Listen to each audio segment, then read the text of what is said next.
कसे आहात मित्रांनो? आशा करतोय तुम्ही बरा असाल.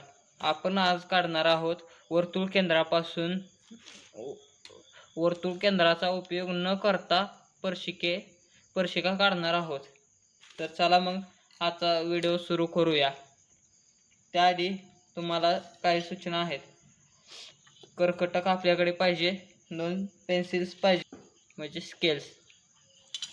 तर आपण पट्टीवर मोजून 3 अंतर घ्यायचं, असं अंतर घ्यायचं. मग आपण असा वर्तुळ काढायचा, एकदा फिरवायचा. असा वर्तुळ काढल्यावर आपल्याला या वर्तुळा केंद्रबिंदूला असं टोचवायचं आणि ओ नाव द्यायचं. आपल्या मतानं कोणतेही नाव देऊ शकता. असे वर्तुळावर कोणतेही 3 बिंदू घ्यायचे आहेत व ते 3 बिंदू असे जोडून घ्यावे. असं जोडून घ्या. असे जोडून घेतल्यानंतर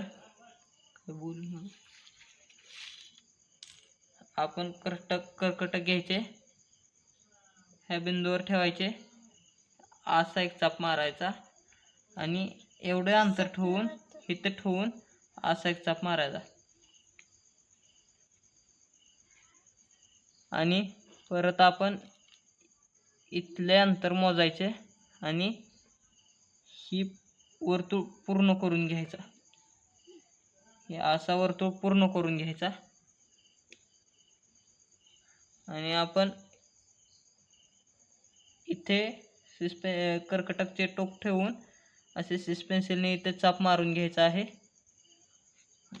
परत ना ही पट्टी साहाय्याने जोडून घेऊया.